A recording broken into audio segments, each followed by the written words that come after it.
So we're going to dive in to the 3 C's. Through these 6 weeks, we're going to discover how we can engage directly with these emotions and take them to God. But there's another option. We can resist them, trying to evade what feels uncomfortable, embarrassing, maybe even painful. Most often, we choose the latter option, mostly because we're afraid that if we engage directly, we'll crumble under the weight of our feelings. And can I tell you, that is totally understandable. In fact, in certain seasons, it is flat out all we can do to make it through the day. We can't crumble, so we turn to what I call are the 3 C's. First one, cope. We distract ourselves by turning to a favorite diversion or comfort or busyness. My favorite diversions? I like to binge watch garbage TV. People that are going through drama. So I can take their drama and make it more like, oh, mine's not that bad. It could be worse. Conceal. We stuff down that feeling and attempt to cover it up. My concealing words, how are you? I'm fine. I'm fine. Number 3, control.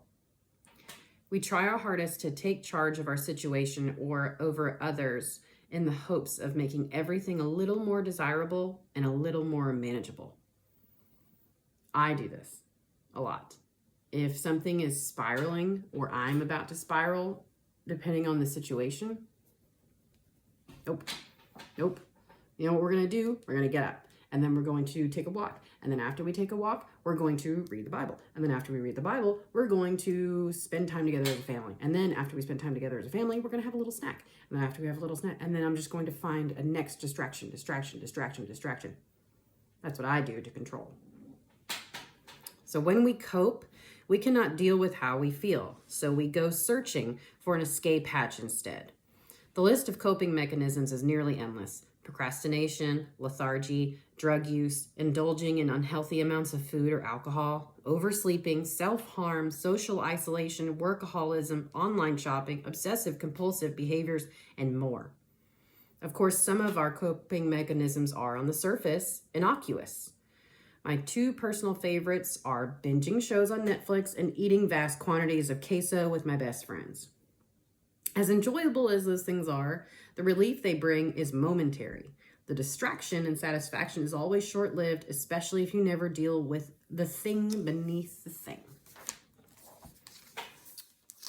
When you conceal, you'd rather sit there quietly with all your emotions and feelings tucked inside than risk them coming out and facing the gravity and reality that awaits you.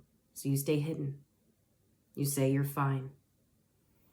Yet the more time that goes by, the more desperate, chaotic, and needy your realities become. When you control, it looks good to everyone else. They think, wow, what a soldier. They just keep trooping on. You avoid your emotions. You tell yourself you should not feel this way. You do what you can to keep going, but in the end, you end up totally out of touch with reality. Again, sometimes you've just got to keep going, and I get it. But this is not a long-term solution.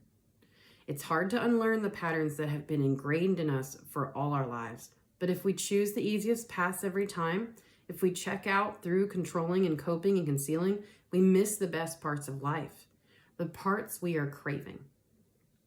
There is a better way to respond to emotions. We fully embrace the purpose they were made for, connection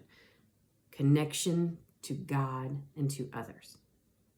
This is why we're going where we're going next on our journey. And we simply cannot get there if we continue to control, conceal, and cope.